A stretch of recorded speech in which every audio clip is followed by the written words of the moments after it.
कानबाट धुवा निस्किसक्यो त।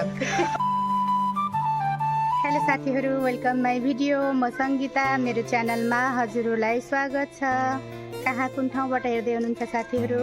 I hope हजुरहरू सन्चै आरामै हुनुहुन्छ होला। म पनि सन्चै छु र आज मेरो भिडियोको सुरुवात भएको छ 3 बजेदेखि। आज मेरो घरमा आउनुभएको छ हाम्रो भान्जीहरू र घाममा बसेर आज हुँदैछ हाम्रो अमिलो पार्टी। छतमा बसेर भान्जीहरू अमिलो बनाउँदैछन् र म त्यतिन्जेल आएको छु बारीमा धनिया र लसुनको पात टिप्न।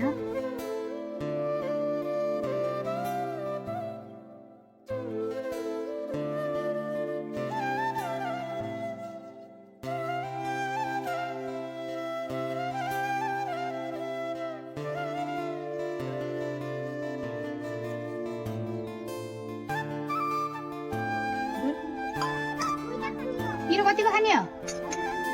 पिरै बनाइदिनु बाली धेरै हरियो सुकेको कताबाट हो यो पिस्ने? यस्तो फुटेको रहेछ त। दोकान पिस्नु हुन्छ।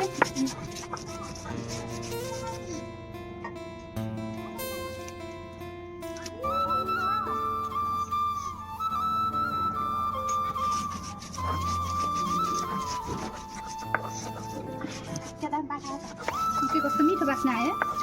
त्यो के लोकल धनिया र लसुन मिठो बास्ना आयो।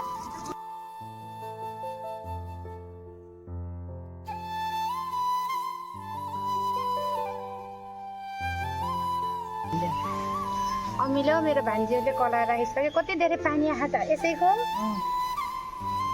पुरै हालिदिउँ।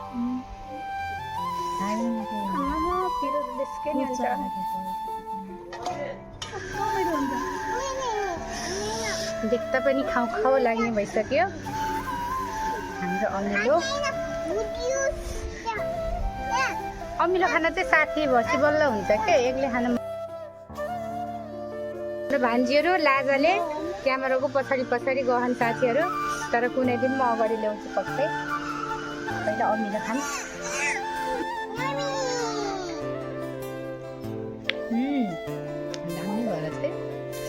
कानबाट धुवा निस्किसक्यो त। पुरा रित्ताइसक्यो अमिलो। यति मिठो बाखा, जिब्रो पुरा पोले ह, आँखाबाट आँसु पनि आइसके ह, तर अमिलो खाना छोडी होइन।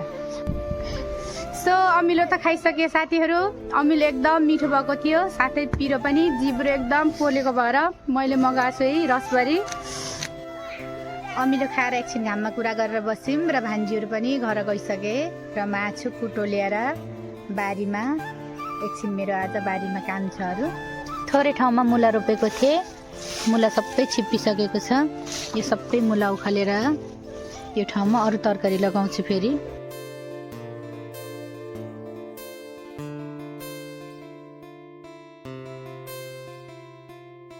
सबै मुला उखालिसकेँ मैले। ठाउँ सानो भए पनि एक बाटा मुला आएको छ। अब यो खाली ठाउँमा फेरि खनेर तरकारी रोप्नुपर्छ अरू।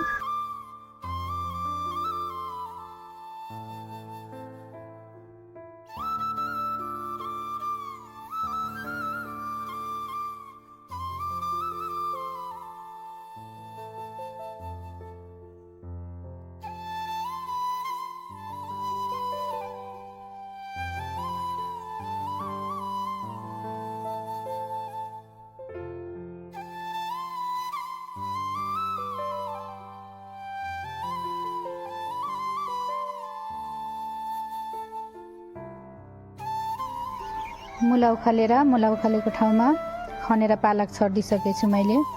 ठाउँ थोरै भए पनि आफूलाई चिम्टेर खान हुन्छ। हुन त बजारको ठाउँमा थोरै तरकारी भए पनि आफूलाई धेरै सहायता मिल्छ।